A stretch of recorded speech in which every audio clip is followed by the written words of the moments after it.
నమస్తే అండి, welcome to my channel. ఈ వీడియోలో ఆ శ్రీరాముడు రూపంలో గడప గడపకి అయోధ్య నుండి అక్షింతలు అందరికీ అందుతున్నాయి కదండి. అయితే ఈ అక్షింతలు మనకి ఎలా అందుతాయి, ఎవరు తెస్తారు, అవి వచ్చాయని మనకి ఎలా తెలుస్తుంది, ఒకవేళ రాకపోతే ఏం చేయాలి, మాకు ఎలా అందాయి అనే విషయాలన్నీ కూడా ఈరోజు వీడియోలో షేర్ చేస్తానండి. అన్నీ కూడా డీటెయిల్డ్గా చెప్తాను.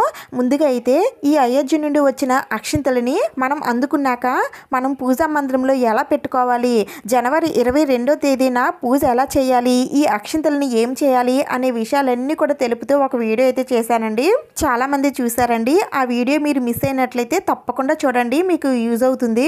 ఆ శ్రీరాముడి ఆశీర్వాదం శక్తి అంతా కూడా ఆ అక్షింతల్లోనే ఉందని, ఆ రామయ్య తండ్రి ఆ అక్షింతల రూపంలోనే మన ఇంటికి వచ్చారని భావించి ప్రతి ఒక్కరు కూడా ఈ అక్షింతల కోసం ఎదురు చూసే వాళ్ళు ఉన్నారండి. అలాగే ఆల్రెడీ తీసుకునే వాళ్ళు కూడా చాలామంది ఉన్నారు.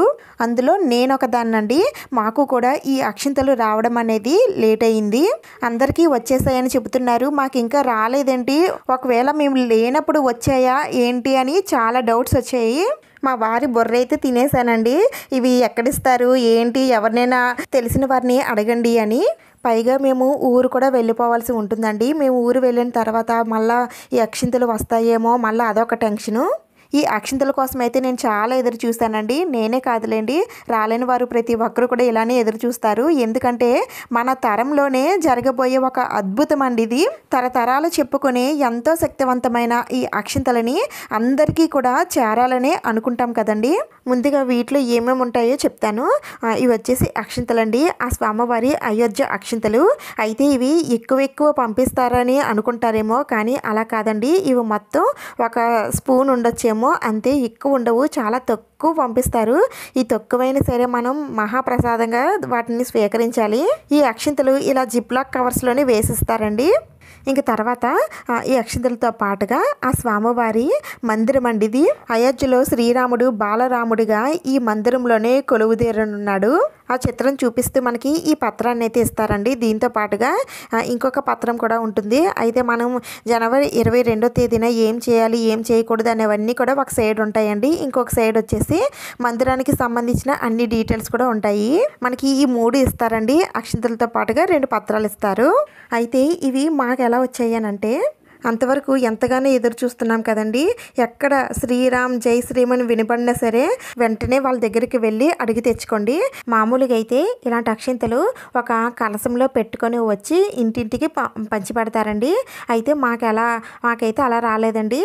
ఇవి ఆడవారైనా మగవారైనా ఎవరైనా సరే ఇస్తారండి. అయితే మాకు లేడీసే వచ్చి ఇచ్చారండి.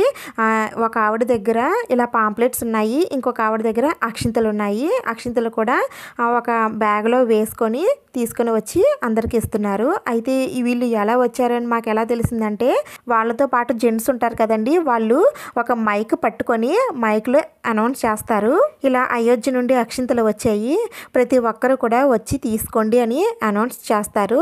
లేదంటే జై శ్రీరామ్ శ్రీరామ అని అనుకుంటూనే సరే వాళ్ళు అలా నడుచుకుంటూ వెళ్తారండి. మీకు ఎక్కడ స్వామివారి నామం వినిపించినా సరే ఒకసారి వెళ్ళి చూడండి. మాకైతే అనౌన్స్మెంట్ ఇవ్వకముందే శ్రీరామ అనే స్వామివారి నామం వినబడగానే వెంటనే బయటికి వెళ్ళి చూసేసరికి వీళ్ళే ఉన్నారండి. వెంటనే వెళ్ళి తెచ్చుకున్నాము. అయితే వీళ్ళు ఈ టైంకి వస్తారని చెప్పలేమండి, ఏ టైంలో అయినా సరే రావచ్చు. మీలో చాలామంది అనుకునే ఉండుంటారండి, ప్రతి గడప దగ్గరికి వచ్చి డోర్ కొట్టి మరీ ఇస్తారేమో అని. అలా అయితే ఇవ్వరండి. మన వీధికి వచ్చినప్పుడు అలా అనౌన్స్ చేసుకొని వెళ్తారు, మనం వారి దగ్గరికి వెళ్ళి తీసుకోవాలి. ఏమో కొన్ని ప్రాంతాల్లో అలా కూడా ఇవ్వచ్చు, మాకైతే ఇలానే ఇచ్చారండి. ఒకవేళ మీకు ఆ అనౌన్స్మెంట్ వినబడకపోయినా, లేదంటే పడుకున్నా, లేదంటే మీరు ఇంట్లో లేకపోయినా ఈ అక్షింతలు అనేవి మీరు మిస్ అవుతారు. మనకి 15వ తేదీ వరకు ఈ అక్షింతలు పంచిపెడతారండి. అంతవరకు మీరు మీ ఇంటి దగ్గర ఉండి వారి కోసం ఎదురు చూస్తూ ఉండండి.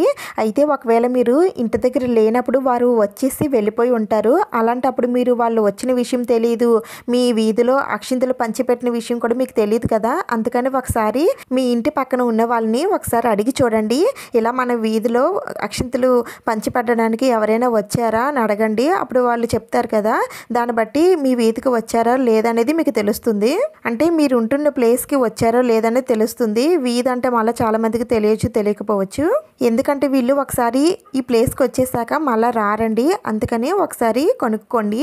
ఒకవేళ మీరు బయటికి వెళ్ళాల్సి వస్తే మీ ఇంటి పక్కనున్న వాళ్ళకి చెప్పండి, ఇలా అయోధ్య నుండి అక్షింతలు వచ్చినట్లయితే మా వంతుగా కూడా తీసుకొని మీ దగ్గర ఉంచండి, మేము వచ్చిన తర్వాత మేము తీసుకుంటాము అని వాళ్ళకి చెప్పండి. అప్పుడు మీ వంతుగా కూడా తీసుకొని ఉంచుతారు. మరి అలా ఇస్తారా అండి? ఇంట్లో లేని వాళ్ళకి ఇస్తారా అని అంటే ఇస్తారండి, ఏం పర్వాలేదు, ఒక మాట చెప్తే ఇస్తారు. అయితే ఇవి పల్లెటూరులో ఉండే వాళ్ళకి కొంచెం లేటుగా పంపిణీ జరుగుతుంది, అదే సిటీల్లో ఉన్న వారికి కొంచెం ఫాస్ట్గా వచ్చేస్తాయి అని అంటారేమో. అలా ఏమీ లేదండి. ఇంకా చెప్పాలంటే మా అమ్మ వాళ్ళు పల్లెటూరులోనే ఉంటారండి, వాళ్ళకైతే చాలా ముందు వచ్చేసాయి. మాకైతే మేము ఉంటున్నది విజయవాడలో, అయినా సరే మాకు మొన్నే వచ్చాయండి. రాగానే మీకు వీడియో చేసి పెట్టాను, అందుకనే ఎవరికి ఎప్పుడు వస్తాయని తెలీదు, కానీ వస్తాయండి, వెయిట్ చేయండి. ఒకవేళ రాలేదని అనుకుంటే ఏమీ బాధపడనవసరం లేదండి. ఆ స్వామివారి ఆశీర్వాదం మా పైన లేదు, అందుకే మా ఇంటికి రాలేదు అని కొంతమంది అయితే ఫీల్ అయిపోతున్నారు. అలా ఏమీ లేదండి. ఎంత చెడ్డ మనుషులకైనా సరే ఆ స్వామివారు చూపించే ప్రేమ, ఆశీర్వాదం, అనుగ్రహం అందరిపైన ఒకేలాగా ఉంటుంది. కొన్ని కారణాల వల్ల మీ దగ్గరికి అక్షింతలు రాకపోవచ్చు, కానీ ఈ అక్షింతల దగ్గరికి మీరే వెళ్ళొచ్చండి.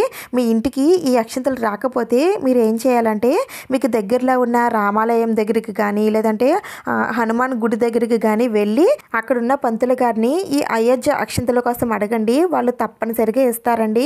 ఈ పాంప్లెట్స్ వారి దగ్గర ఉండొచ్చు, ఉండకపోవచ్చు, కానీ అక్షింతలు మనకి చాలా ముఖ్యమైనవి కాబట్టి మీకు అక్షింతలు దొరికినా సరే చాలా సంతోషంగా ఉంటుంది కదండి. అందుకని మీరు అక్షింతలు తెచ్చుకొని మీరు ఇంట్లో పూజనైతే చేసుకోవచ్చు. ఒకవేళ మీకు అక్కడ కూడా దొరకలేదనుకోండి, ఈ అక్షింతల్ని మీరే ఇంట్లో తయారు చేసుకోవచ్చు. అంటే మనం మామూలుగా ఇంట్లో అక్షింతలు తయారు చేసుకుంటాం కదండి, అలానే తయారు చేసుకొని, అంటే ఈ అక్షింతలు ఎలా తయారు చేసుకోవాలనేది కూడా నేను ముందు వీడియోలో చెప్పాను చూడండి. ఈ అక్షింతలు తయారు చేసుకున్న తర్వాత చేతిలో అక్షింతలు కొద్దిగా పట్టుకొని శ్రీరామ లేదంటే శ్రీరామ జయ రామ జయ జయ రామ అనే ఈ నామాలని తలుచుకున్నా సరే ఆ అక్షింతలకి ఆ స్వామివారి శక్తి అంతా కూడా వస్తుందని మన పండితులు చెప్పారండి. అందుకని నేను ఇక్కడ చెప్తున్నాను. ఇప్పుడు ఈ అక్షింతల్ని మీరు పూజలో వాడుకోవచ్చు. పూజ అంతా అయిన తర్వాత మీ శిరస్సు పైన కూడా వేసుకోవచ్చు. ఇలా అక్షింతలు రాకపోయినా సరే ఏమీ బాధపడిన అవసరం లేదు. ఇలా తయారు చేసుకున్న అక్షింతలకి కూడా అంతే శక్తి ఉంటుందండి. లేదంటే ఎవరికైనా సరే రాలేని వారికి వచ్చిన వారు అక్షింతలు కలుపుకుంటారు కదండి, ఎక్కువగా ఆ అక్షింతలు కలుపుకున్నవి రాలేని వారికి ఇస్తే ఇంకా మంచిదండి. మీరు అలా కూడా చేయొచ్చు. మాకైతే అక్షింతలు ఇలానే వచ్చాయండి.